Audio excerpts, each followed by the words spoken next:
Nous nous sommes rendus du côté de la ville d'Amqui durant la semaine de relâche pour assister au lancement de leur politique familiale.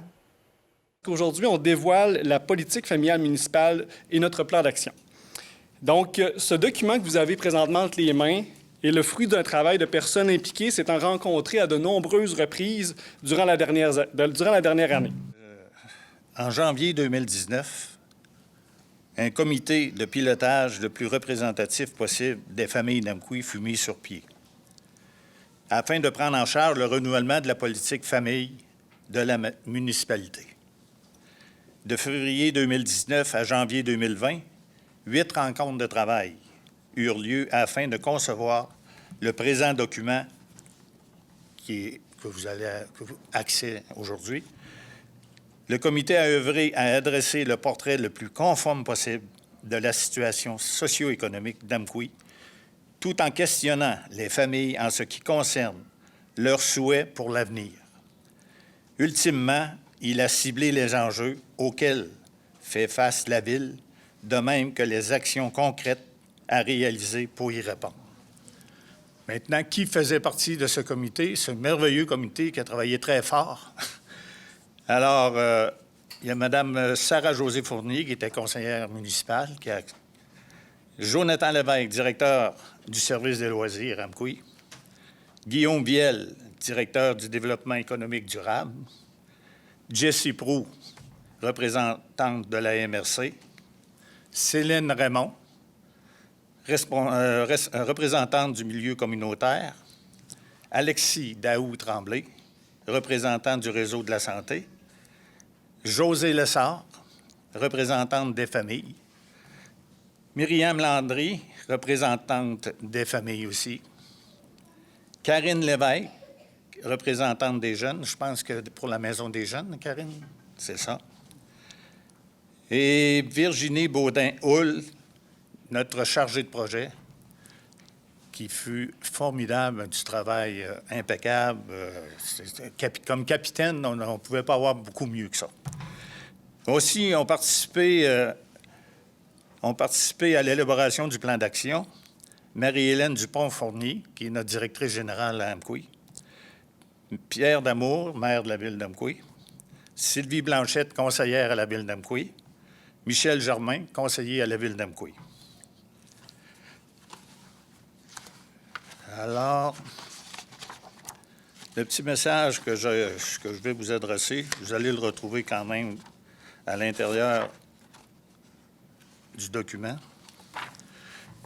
Penser et agir en fonction des besoins des familles d'Amqui. Avoir une politique familiale dans sa communauté, c'est se donner toutes les chances de contribuer à l'amélioration du milieu de vie pour tous les membres de la famille, du nouveau-né à l'aîné. La famille est le premier lieu d'apprentissage. Il est primordial de tout mettre en œuvre afin de favoriser son bien-être et son épanouissement. C'est donc dans cet esprit que la ville d'Amqui se dote d'une politique familiale visant à répondre aux besoins des familles d'ici. Par le fait même, nous souhaitons contribuer à l'accroissement du sentiment d'appartenance des citoyens de la ville d'Amqui en réalisant des actions concrètes visant à l'amélioration du milieu de vie pour tous. Nous sommes fiers de nous y engager à travers cette politique. À notre comité formé de citoyens et citoyennes engagés et convaincus s'étant impliqués assidûment dans la réalisation de cette politique, je vous dis personnellement un grand merci. Les familles d'Amqui au cœur de nos préoccupations. Merci. J'ai eu la chance de pouvoir accompagner le comité depuis le tout début de sa démarche et je suis fière de vous présenter une partie de la politique familiale municipale aujourd'hui. Il faut dire que tout ce travail ne provient pas de n'importe où. La première ébauche de la politique familiale municipale et municipalité amie des aînés a eu lieu en 2013, jusqu'en 2016. De cette politique est découlé quelques projets intéressants, tels que la parade de Noël et l'amélioration du souper de reconnaissance des bénévoles. En 2017, la Ville avait la volonté de faire la mise à jour de ces deux politiques, PFM et MADA. Mais le gouvernement avait seulement donné des sous pour la mise à jour de la MADA. C'est en 2018 que l'enveloppe pour la PFM est sortie, la politique familiale municipale. La Ville d'Amqui a sauté sur l'occasion avec ses comparses de la MRC pour continuer le travail fait en 2012 et 2016. C'est à la fin de 2018 que tout commence. Le comité travaille déjà sur la nouvelle mouture de la politique et au printemps 2019, il faut sonder la population pour s'assurer que la politique réponde aux besoins des familles. À ce moment, il y a eu un sondage qui s'est promené sur le web, le site web de la MRC, la page Facebook de la Ville, le site web de la Ville, ainsi qu'en version papier. C'est à partir de ces 405 sondages complétés par la population d'Amqui qui représente 1348 personnes, donc environ 15 de la population, que le plan d'action et les différents axes d'intervention ont été choisis. Il était fort important pour le comité de se fier aux citoyens d'Amqui et à leurs besoins qui avaient pu être exprimés via ce sondage. Il fut intéressant de constater que près de 90 des citoyens ayant répondu au sondage mentionnaient un indice de bonheur heureux ou très heureux. Ce sondage a permis à la Ville de bien cibler le besoin des familles pour les futurs investissements et de consolider le travail fait auprès des citoyens. Maintenant, je passe la parole à Jonathan Lévesque, qui vous présentera le fruit des besoins exprimés par la population via un plan d'action représentant la volonté des familles. Donc, je vais vous présenter le plan d'action. Ce que je vais faire aujourd'hui, c'est sortir certaines actions et vous présenter le canevas du plan d'action. Donc, nous avons 3 axes d'intervention. Je vous présente la première, qui est le milieu de vie, les parcs et les infrastructures. Dans ça, on a des objectifs spécifiques. Le premier étant de développer, valoriser et entretenir les parcs.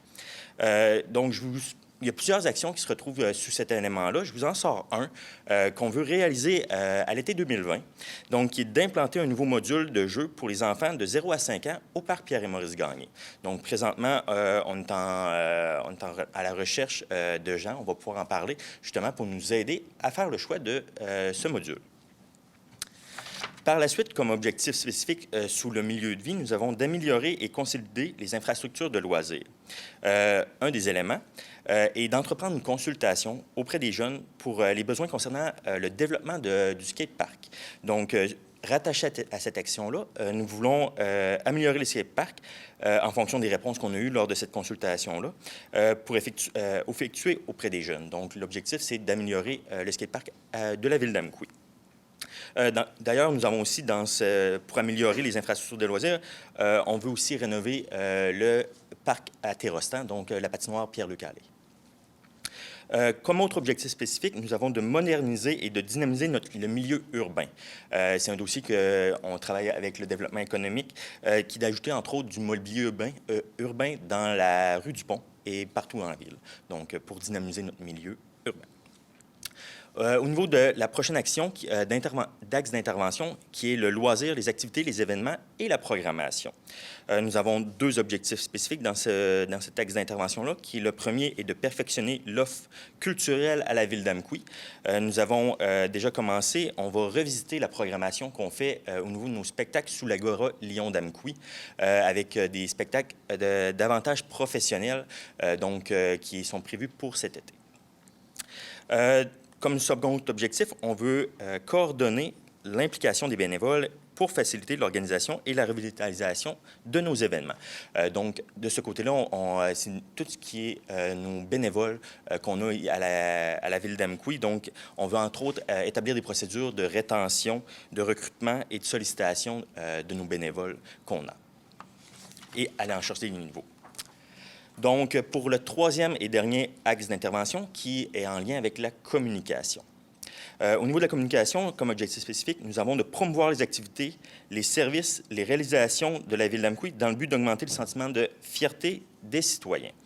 Vous avez probablement vu dans les dernières semaines et mois, on est déjà en action pour partager les bons coups réalisés sur le territoire de la Ville d'Amqui sur la page Facebook. Donc, c'est notre média principal qu'on a à la Ville d'Amqui pour promouvoir ce que l'on fait.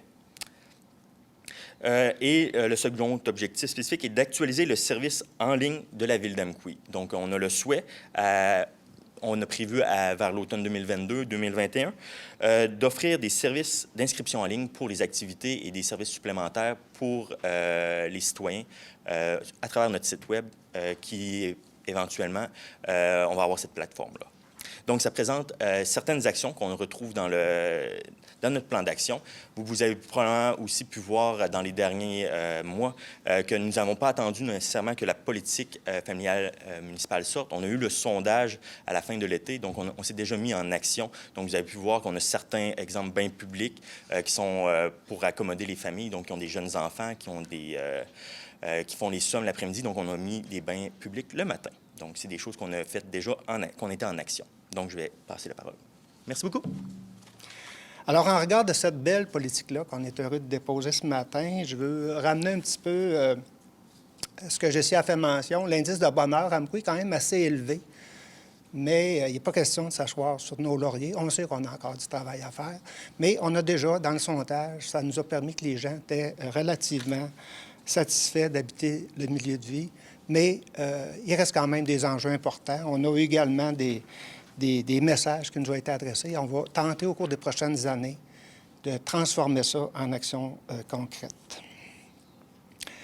D'entrée de jeu, on le sait, la capacité financière ou les enjeux d'une municipalité, que ce soit Amqui ou n'importe quelle autre, on a le défi de bien entretenir ce qu'on possède déjà. On veut ajouter à nos infrastructures, mais aussi il faut avoir la capacité, la sagesse de comprendre qu'on a aussi à investir dans ce qu'on a déjà. Et peut-être dans ce cadre-là, à la rencontre du mois de février, si ma mémoire est bonne, on a déposé un certain nombre de projets sur des enveloppes qui étaient disponibles du côté du ministère de l'Éducation, à savoir le programme PAFIR. Donc, on a déposé, on avait jusqu'au 21 février, pardon. Et on a déjà, en regard de l'information qu'on avait, déposé 3 programmes importants. On espère avoir des réponses positives, puisqu'ils nous accorderaient une aide financière de l'ordre de 66 %. Donc, on s'est fait accompagner par un architecte en aménagement paysagiste et on a déposé 2 projets qui concernent directement la ville, soit tout un projet de réaménagement du côté du secteur du carrefour sportif et également redonner une nouvelle vie au parc restant, tant du côté du bâtiment que de la patinoire. Le 3e projet, qui est davantage en accompagnement avec le CENEC, c'est celui de soutenir la démarche pour permettre au Centre Matapétine d'études collégiales de se doter d'un projet de gymnase, donc à portée collective. Donc, on espère avoir des nouvelles positives pour ces 3 projets-là au cours des prochains mois.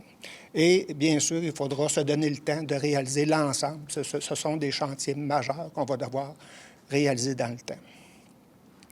Donc, la politique familiale, elle est là pour 3 ans et les investissements qu'on a à faire, on peut s'attendre à ce qu'elle déborde ce 3 ans-là.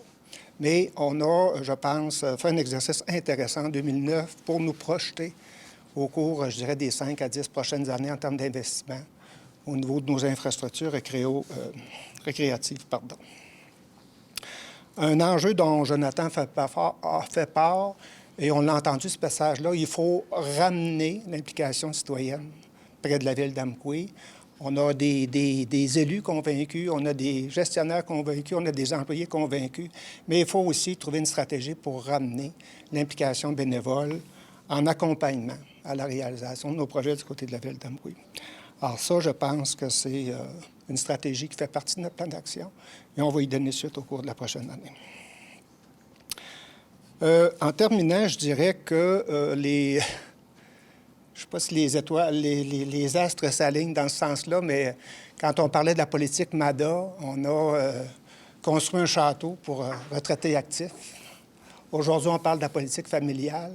Et j'ose espérer qu'en 2021, on pourra annoncer un CPE avec l'annonce qui a été faite récemment par le gouvernement de 60 nouvelles places en garderie. Alors, moi, je suis de nature positive. On a fait une politique MADA, puis on a réalisé une résidence pour retraités actifs. Alors, gardons la même ligne au niveau d'une politique familiale avec l'implantation d'un CPE avec 60 nouvelles places. Et je pense que c'est un privilège pour la ville d'Amqui. Il y a beaucoup de municipalités qui souhaitent avoir des places en garderie. Alors, nous, on était à 39 annoncés depuis un certain temps. Ça a été bonifié de 21 places. Alors, 60 places pour les jeunes familles. Bien, je pense que ça sera un élément d'intérêt, de grand intérêt pour les jeunes familles du côté d'Amqui. Alors, je terminerai en disant merci de vous être déplacés ce matin. Merci encore au comité de pilotage et à ceux qui vont faire le choix et qui vont trouver le goût de s'impliquer du côté de la Ville d'Amqui. Vous êtes les bienvenus. Puis, sans aucun doute que votre contribution à l'animation, au développement de notre milieu sera très appréciée.